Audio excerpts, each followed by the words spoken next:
Toreki et moi, on voulait le même maître. On voulait faire comme si on était mari et femme. Mais je n'ai pas osé aller vers lui. Et lui non plus. Il n'a pas bougé.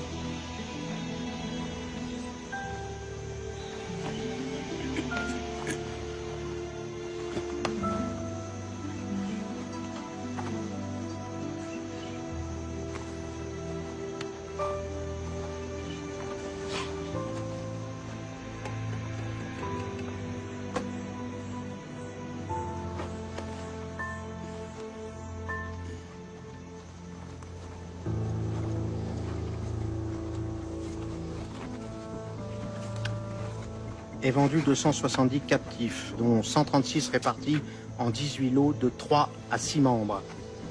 12 familles de 3 à 4 membres et 88 pièces d'Inde vendues à l'unité. Certains lots ayant plusieurs preneurs et donné la préférence au paiement comptant, que ce soit en marchandises ou en argent. 2 familles ne trouvant pas preneur, elles ont été séparées. Négrite et Négrillon ont été vendus séparément. Pour ceux qu'au contraire on se disputait, ils ont été vendus aux enchères. Et nous avons tiré de chacun d'eux plus que ce qu'on rapportait de nombreux lots. Regardez ces muscles.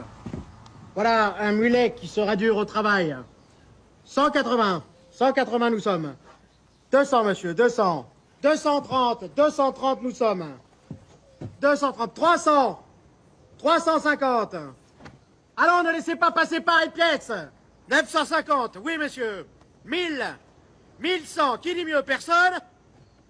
1100, adjugé à monsieur Bonnefond. Nous avons maintenant une perruche exceptionnelle. Et nous allons là aussi commencer les enchères à 150. 180. 180 nous sommes. 220. 250. 280. 300. À 300 nous sommes. 300, 330. Regardez ces seins. Regardez ces seins. Ce ventre qui n'a pas été abîmé par la grossesse. Ces fesses dures et musclées. 350. 350 nous sommes. Nous avons 400 ici. 400 personnes ne couvrent l'enchère. 400 adjugés à monsieur Dessart. Nous avons maintenant une troisième pièce à nouveau exceptionnelle. Très bel achat, mon oncle. Regardez son torse. J'avoue, elle me faisait envie. Regardez ses épaules.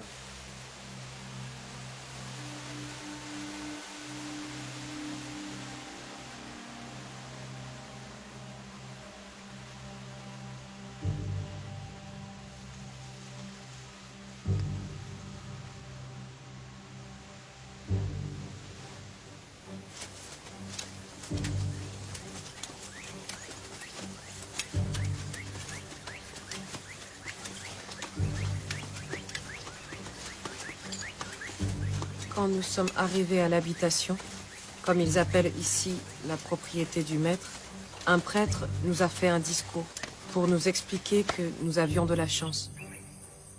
Grâce aux Blancs qui nous avaient amenés ici, nous allions entrer dans la communauté de Dieu et nos âmes seraient sauvées. Des dieux, nous en avions, mais il nous a expliqué qu'il n'y a qu'un seul Dieu et que si nous ne vivions pas dans l'amour de ce Dieu, nous brûlerions en enfer, jusqu'à la fin des temps. Je verserai sur vous une eau pure, et vous serez purifiés. De toutes vos idoles, de toutes vos souillures, je vous purifierai. Je vous donnerai un cœur nouveau. Je mettrai en vous un esprit nouveau.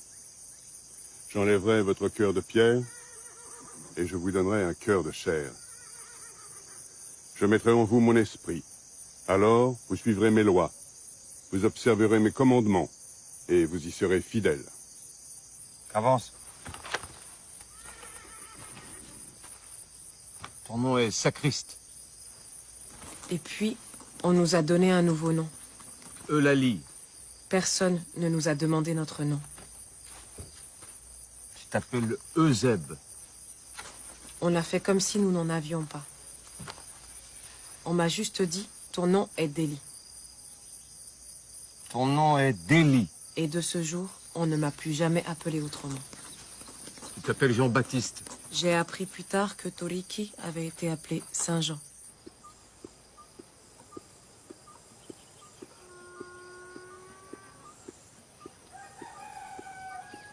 Votre parrain ou marraine vous enseignera les usages de l'habitation. Si vous obéissez, si vous faites correctement votre travail, vous serez bien traité. Mais tout acte d'insubordination, toute tentative de rébellion ou toute tentative de fuite seront sévèrement punis selon les dispositions prévues par la loi. L'esclave qui aura frappé son maître, ou la femme de son maître, ou leurs enfants, avec contusion ou effusion de sang, sera puni de mort. Et si vous cherchez à vous enfuir, vous serez aussi puni selon la loi. À sa première tentative, l'esclave fugitif sera marqué d'une fleur de lys à l'épaule. À la deuxième, il aura le jarret coupé. Et à la troisième, il sera puni de mort.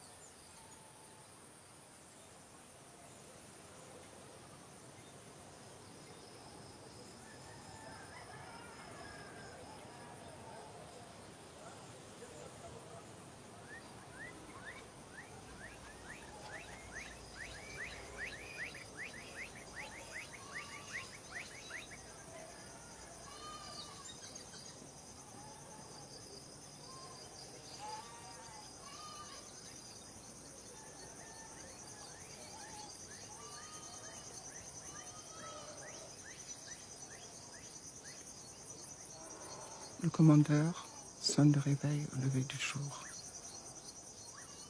Et quand le jour est court, on se lève de nuit. Après, c'est la messe, comme ils disent. Une sorte de prière pour leur Dieu.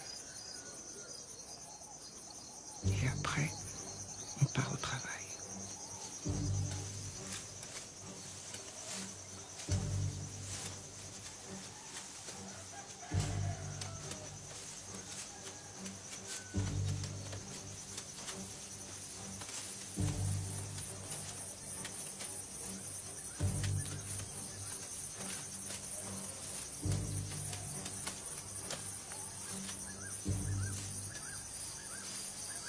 Nous avons tous un carré.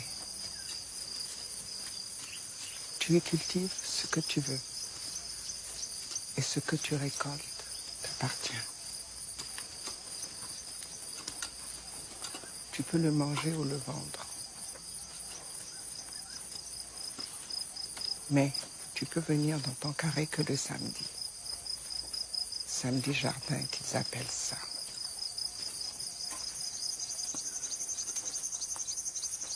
Quand tu vends quelque chose, tu gardes l'argent. Il est à toi. Mais il ne faut pas le laisser dans la case. Il y a des nègres malhonnêtes qui volent l'argent. Il y a des femmes qui rachètent leur corps avec leur corps. Mais des fois, le maître n'est pas ici, parce qu'il y a sa femme. Mais chez son neveu, c'était comme ça. Il prend une des nouvelles et la met dans son lit. Et des fois, quand la femme sait y faire, il tombe amoureux et lui donne sa liberté. Mais pas toujours, hein. Parce que le neveu du maître, il couche avec toutes les nouvelles, mais jamais leur donne la liberté.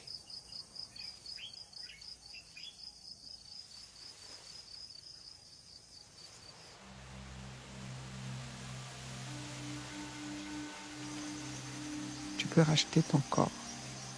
Ça veut dire racheter ta liberté. Et la plupart des nègres qui travaillent dans ce pays de malheur meurent au travail avant d'avoir pu économiser assez. Il faut tellement d'années pour économiser que t'es vieux et plus bon à rien quand tu y arrives. Et tu fais quoi quand tu es libre? Tu traînes dans les rues sans travail, sans rien pour dormir ou manger. Tu en verras des libres quand tu iras en ville. Tu verras des pauvres nègres qui ne sont que des vieilles loques. Et les quelques-uns qui ont réussi à gagner de l'argent, c'est parce qu'ils ont tellement bien servi les Blancs qu'on leur a donné des primes. Mais ils sont devenus blancs dans leur tête.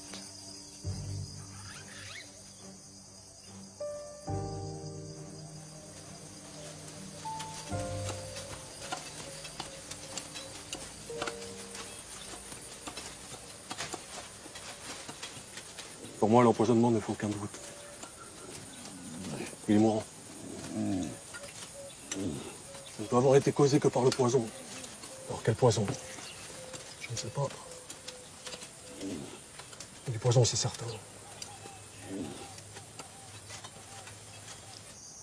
Nous avons perdu un bœuf aujourd'hui.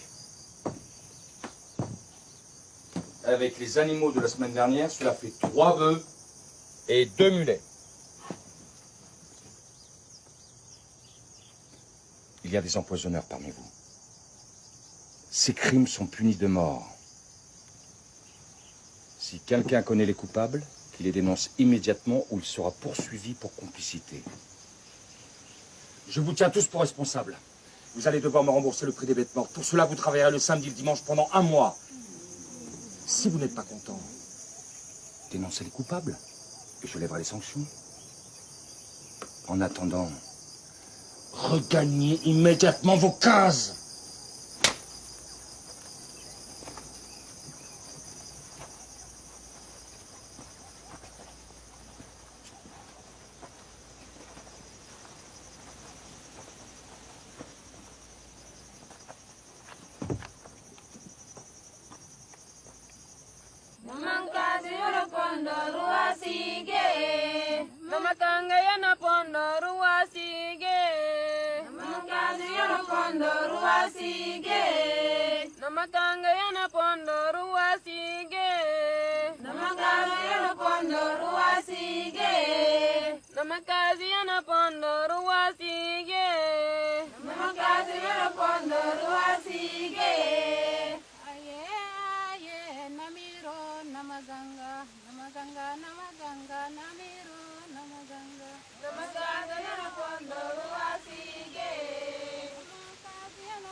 Si nous voulons mettre fin aux infâmes activités des empoisonneurs, vous devez, gouverneur, laisser les colons libres des moyens par lesquels ils y parviendront. Je comprends votre inquiétude, monsieur Dessart. Mais je ne peux permettre aux colons d'appliquer des sanctions extrêmes sans qu'il y ait de procédure judiciaire. Surtout pendant que ce jeune juge de métropole... Juston. Adolphe Juston. Surtout pendant que le juge Juston est dans notre île. La Cour prévôtale a rendu des dizaines de condamnations et a jugé encore des dizaines d'affaires. Nos prisons sont pleines. Je ne peux pas et ne veux pas faire plus. Sans le respect d'un minimum de procédure, combien de prétendus empoisonneurs seront exécutés sans que la preuve de leur culpabilité soit clairement établie? La preuve est sur le bureau. Le docteur Lapierre était formel. Ce foie est celui d'un animal empoisonné. Les herbes aux racines retrouvées chez les suspects peuvent se faire rendre malades. Mais je serais bien incapable de tuer un homme, et encore moins un bœuf. Mais représentez-vous la perfidie dont ces nègres sont capables. Ce sont les nègres les mieux traités qui empoisonnent. C'est même à se demander si les nègres libres ne sont pas les chefs du complot. Madame Delage a été empoisonnée par sa plus dévouée servante. Monsieur Delannoy a perdu tous ses bœufs. Et qui les a empoisonnés? Le nègre à qui il a appris à lire, à écrire, et à qui il venait de permettre de racheter son corps. Cécile Tournon, elle a été empoisonnée par celle qui a été sa nourrice, une mulâtresse. Cécile avait 19 ans, monsieur. Oui, 19 ans. Elle était promise au plus bel avenir. Monsieur de Sart, je vous le répète, la cour prévôtale fait son travail. Certes, c'est long, mais il n'y a pas d'autre moyen. La cour prévôtale ne sert à rien. Vous en faites pourtant partie. À vouloir singer la justice de la métropole, nous n'arriverons jamais à rien. Voyez Marie-Louise, chez Madame Lambert. Elle a fait appel de sa condamnation, a été transportée en France pour être entendue, et a été soutenue par toutes les vociférations des amis des nègres. Résultat, elle n'était condamnée qu'à une légère peine de prison. Est-ce ainsi que l'on va assurer la tranquillité de notre île? Non. Il faut terroriser les nègres.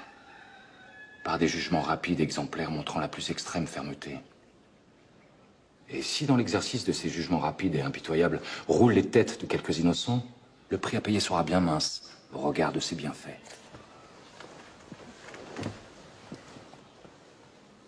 Messieurs,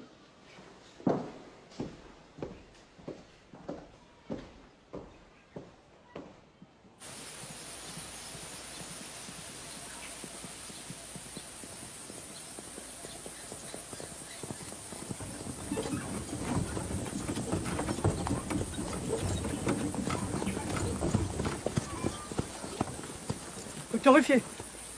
Ah, vous êtes ce jeune magistrat dont tout le monde parle? Adolphe Juston, oui. Auriez-vous quelque temps à m'accorder? Je dois aller voir un malade, mais prenons le temps de bavarder. Docteur, plusieurs choses me laissent sceptique concernant cette affaire d'empoisonnement. À commencer par l'incompétence notoire des médecins. Les signes dans lesquels le docteur Lapierre veut voir la main d'empoisonneur évoquent plutôt pour moi une forme de choléra qui frapperait autant les hommes que les animaux. Il me semble que les colons ont de tels préjugés contre les Noirs qu'ils sont incapables d'imaginer autre chose qu'un plan visant à les détruire tous. La vérité est que depuis l'indépendance de Saint-Domingue, ils ont peur, de plus en plus peur. Les plantations n'ont cessé d'être agrandies, il a fallu de plus en plus d'esclaves pour leur faire produire toujours plus de sucre. Et aujourd'hui, les esclaves sont en si grand nombre que s'ils venaient à se révolter, l'île pourrait être en un rien de temps mise à feu et à sang. Alors les colons ne dorment plus, et leurs nuits sans sommeil ne font qu'accroître leurs angoisses.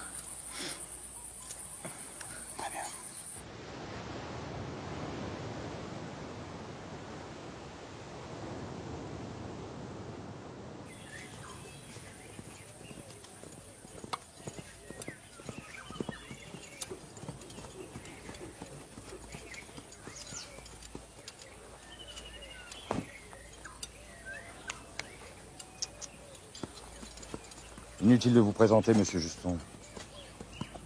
On parle tellement de vous ici que je pensais bien vous voir arriver un jour. Sachez, monsieur de Sart, que l'on parle aussi beaucoup de vous.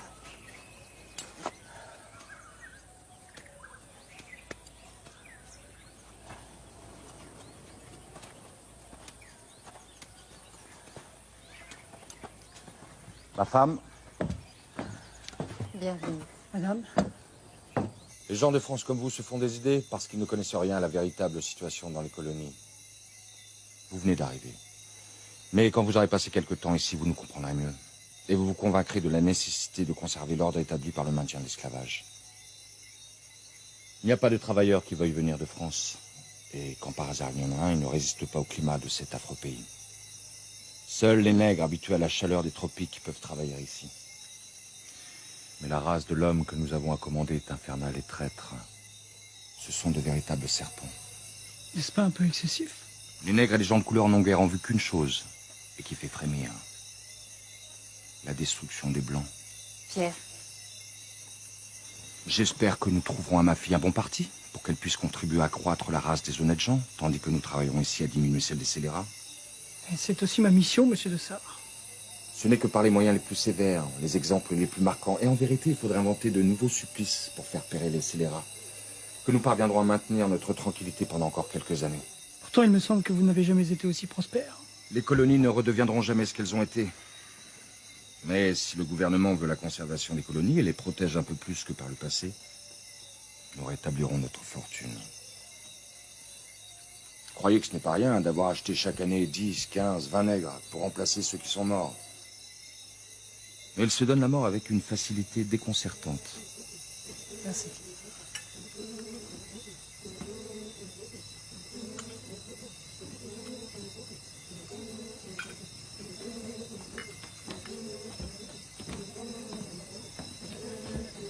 Celui-ci ne vient pas de notre production. Notre café n'a pas donné cette année. Il vient de chez notre voisin. Et à la vérité, je crois qu'il est meilleur que le nôtre.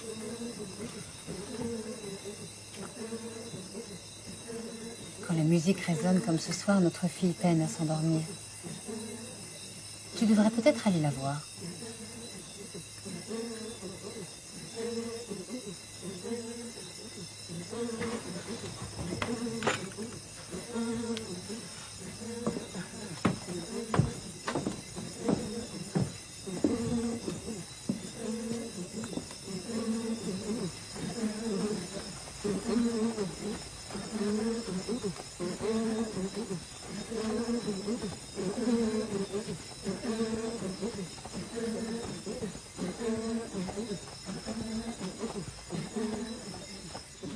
Si cette musique peut tourner la tête à des hommes faits, Dieu sait comment elle peut tourner la tête d'une jeune fille d'à peine 13 ans.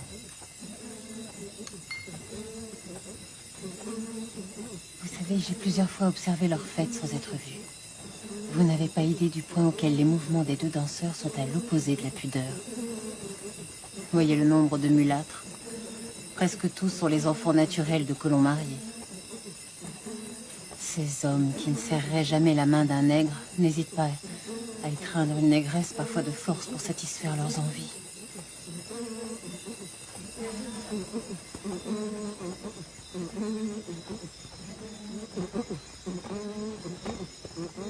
J'ai appris où se trouvait Toriki en posant des questions aux autres esclaves.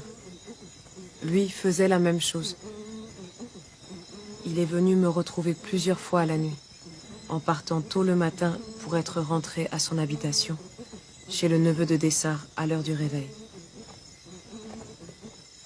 Ça a duré quelques semaines, mais un jour, après que 2 esclaves sont morts de ces soi-disant empoisonnements, Pierre Dessart a interdit que nous puissions recevoir des visites. C'est à ce moment-là que nous avons décidé de nous enfuir, de partir, marrons comme ils disent.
Je vous traite tous comme mes enfants.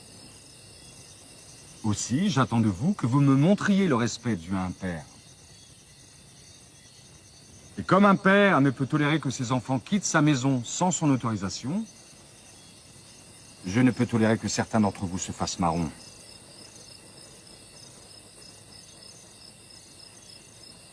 Vous connaissez tous les peines encourues en cas de fuite. Le gouvernement nous a demandé de ne plus appliquer les mutilations.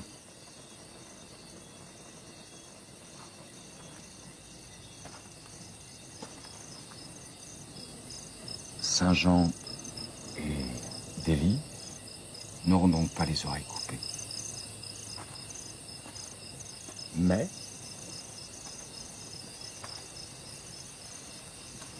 la justice veut qu'ils reçoivent les châtiments qu'ils méritent.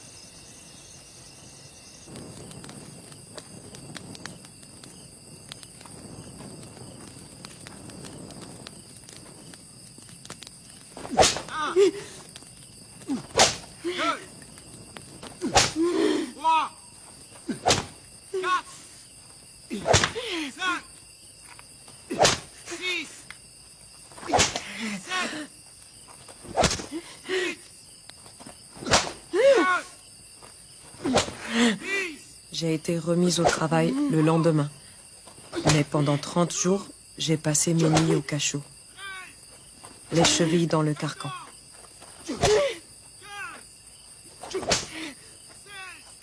Avant de m'enfermer, le régisseur frottait mes plaies avec un mélange de citron et de purée de piment. C'était pour éviter l'infection. Mais c'était une véritable torture supplémentaire. Et à ce moment-là, j'aurais préféré être emporté par la gangrène plutôt qu'avoir à subir ça. Toriki, lui, est resté 3 jours au piquet, sans manger ni boire. Après quoi, son maître, le neveu de Pierre Dessart, est venu le rechercher. Toriki ne pouvait même plus marcher. On a dû le mettre dans une carriole.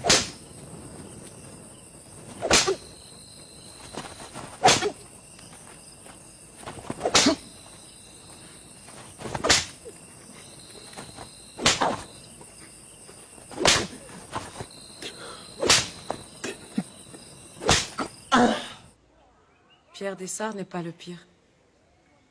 Vous savez, il est très dur. Punit cruellement ses esclaves quand ils pensent qu'ils ont commis une faute. Mais il fait venir le médecin quand quelqu'un est malade. Fait garder les enfants par des serviteurs pendant que leurs parents travaillent. Ne fait pas travailler les femmes enceintes. C'est vrai qu'il n'y a pas beaucoup d'esclaves enceintes. En 1 an, il n'y a eu que 2 naissances chez Pierre Dessart. La plupart des femmes préfèrent faire couler leur ventre plutôt que de donner naissance à un enfant esclave.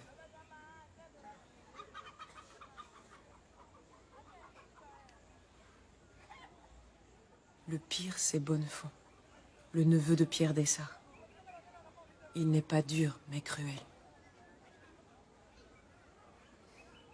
Chez lui, les femmes travaillent jusqu'à ce qu'elles perdent les os. Et recommencent le lendemain dès qu'elles ont accouché. Toriki m'a raconté qu'il n'hésitait pas à fouetter même les enfants. Et il a battu des esclaves jusqu'à la mort.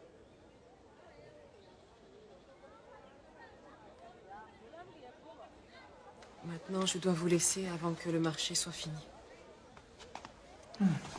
Laissez vos ignobles. Vous avez assez perdu de temps comme ça.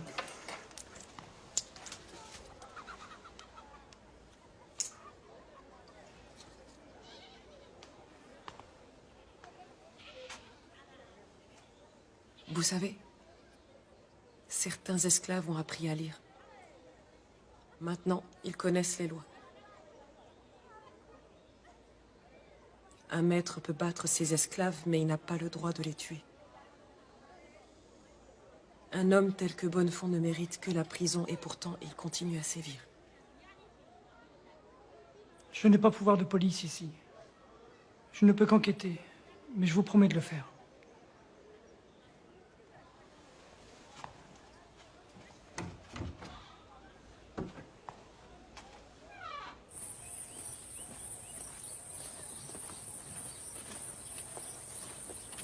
Arrête-toi.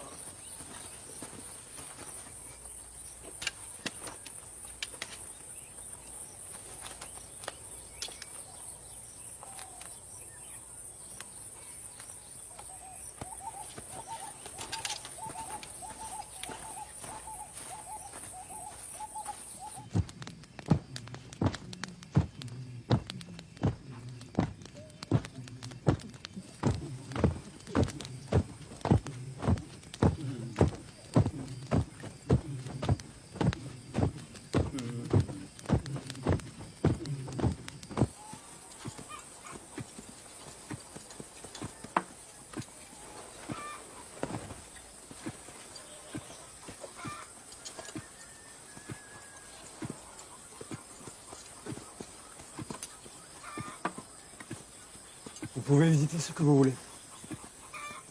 Je m'en contrefiche. Je n'ai strictement rien à cacher. Personne n'a rien à cacher.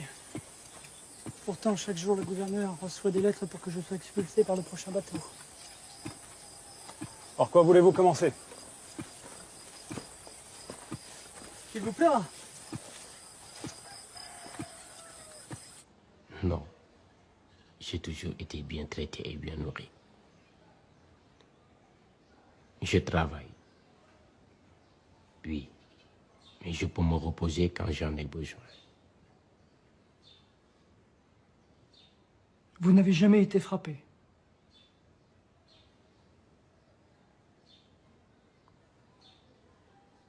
Jamais.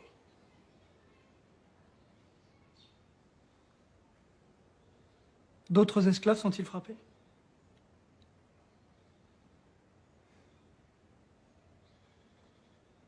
Non.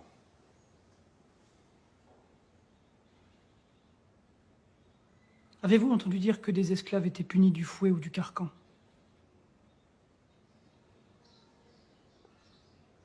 Non. Vous n'avez jamais entendu dire que des esclaves étaient cruellement punis pour avoir osé répondre à leur maître?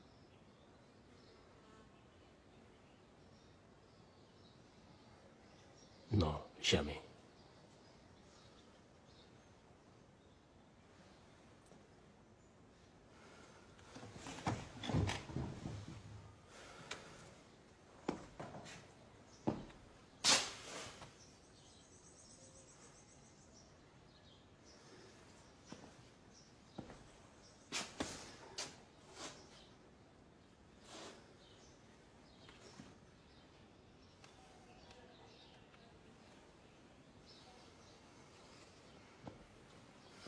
De quoi as-tu peur? Crains-tu d'être battu si tu parles?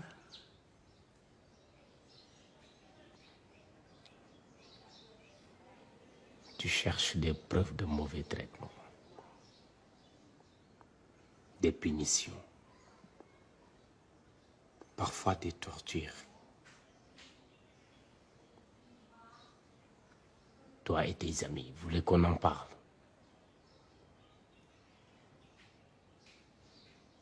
Là-bas dans ton pays, tu espères soulever le cœur des habitants de ces lointaines contrées?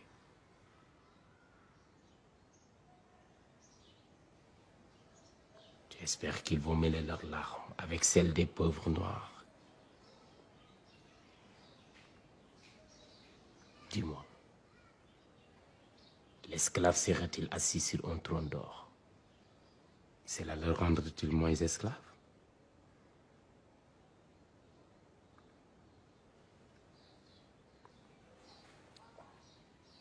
Cela le rendra-t-il moins la propriété de notre homme?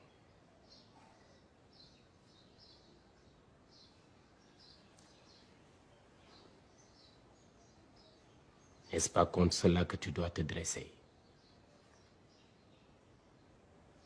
Contre le droit d'un homme à posséder un autre homme.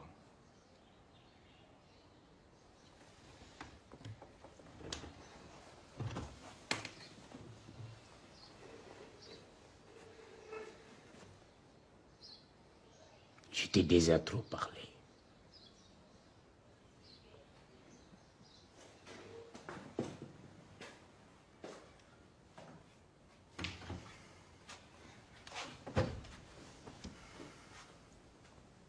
J'ai vu un planteur employer un coffre de fer, y enfermer la triste victime de son despotisme et le faire placer assez près du feu pour lui causer une douleur très vive.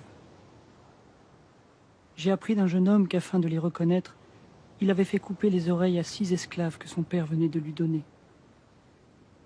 J'ai vu une négresse qui avait volé un canard recevoir 50 coups de fouet, être frottée de jus de citron pimenté, être enchaînée en plein air et y rester 15 jours pour expier le crime affreux dont elle s'était rendue coupable. J'ai vu, mais je m'arrête.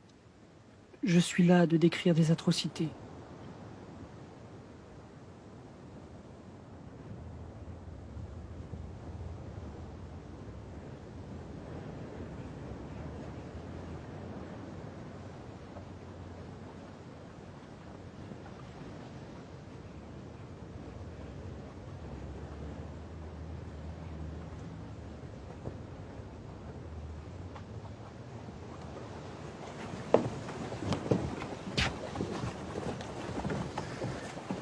vous serez en France, faites très attention à ce que votre servante n'écrive que sous votre surveillance. Ces coquins utilisent toutes les ruses possibles pour faire parvenir ici des textes avec lesquels ils pervertissent les nègres en leur parlant d'égalité et de liberté. Certains vont même jusqu'à faire passer aux colonies des textes exigeant l'abolition de l'esclavage.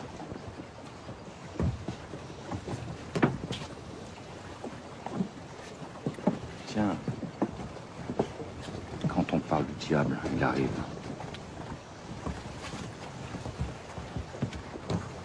Il est heureux qu'on se soit enfin décidé à l'expulser.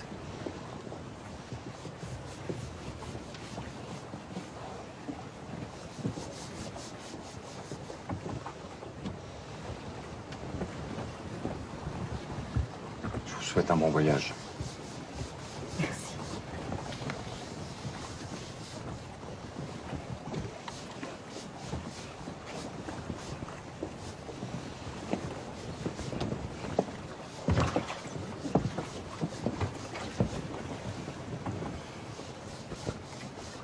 Tu n'as plus rien à craindre.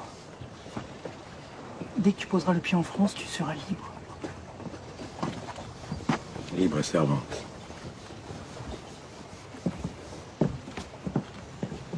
Arrête d'avoir peur.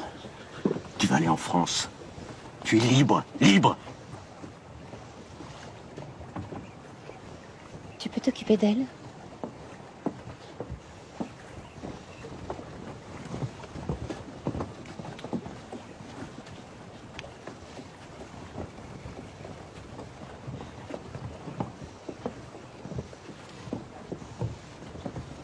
Que votre séjour ait été abrégé, disons. Avez-vous pu finir votre travail, monsieur Justin? Oh. Je crois que quelques mois supplémentaires n'auraient pas apporté d'éléments nouveaux. Ce que j'ai vu est assez. Bien que je ne partage pas ses idées, je remercie votre mari de m'avoir ouvert et sa maison et son cœur. Il a promis de nous rejoindre dans 2 ou 3 ans maximum, mais je n'en crois rien. Et pour moi, je souhaite de ne jamais revenir dans ce pays. J'y étais heureuse, mais je n'en supporte plus le climat. Je croyais que vous partiez pour votre fille. Ah, mon Dieu merci, elle se porte bien. Non, je ne parle pas de la chaleur et de la pluie, mais des idées et des gens.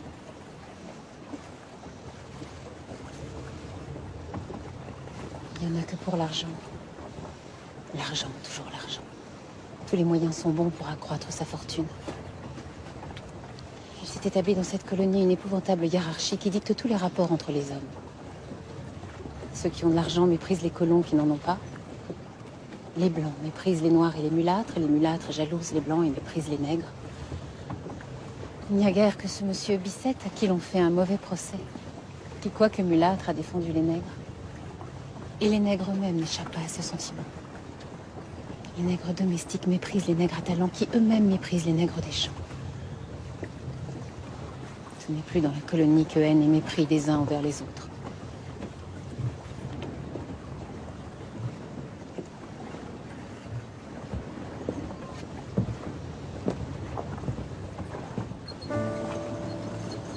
Sucre brut ou raffiné, café, cacao, indigo, coton, poivre, alcool de canne, madrier d'acajou.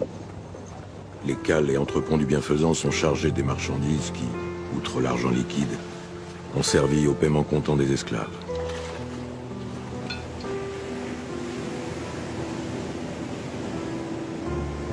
Déduction faite des frais de mise hors du bienfaisant, armement, salaire de l'équipage, marchandises de traite, assurance, remise en état du navire. Le bénéfice à attendre de cette campagne de traite est 4 fois plus élevé que ce qu'aurait rapporté tout autre investissement.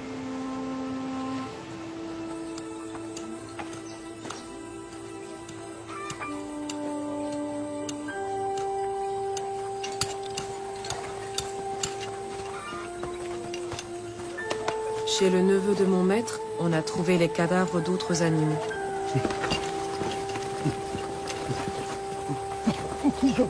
Le maître de Toriki, Bonnefond, l'a accusé d'empoisonnement ainsi que 2 autres esclaves, Euseb et Solitude, qui attendaient un enfant.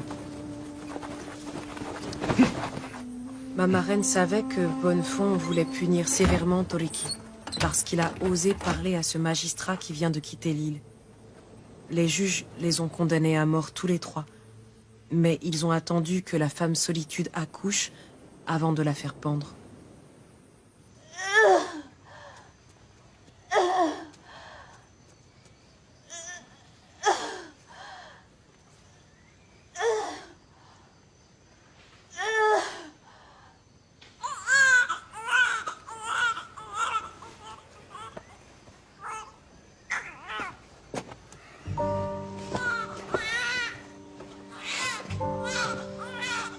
J'ai demandé à voir mon maître, Pierre Dessart. J'ai juré que les preuves étaient fabriquées et Toliki innocent. Il a refusé d'intervenir. Plus tard, je l'ai supplié de racheter l'enfant de Solitude. Il a accepté et il l'a affranchi en le baptisant Agricole.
Normalement, les esclaves baptisés, et Toliki l'avait été, doivent être enterrés au cimetière.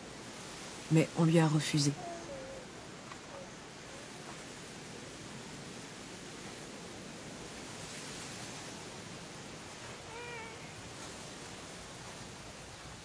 Je l'ai cherché longtemps. Je ne l'ai jamais retrouvé.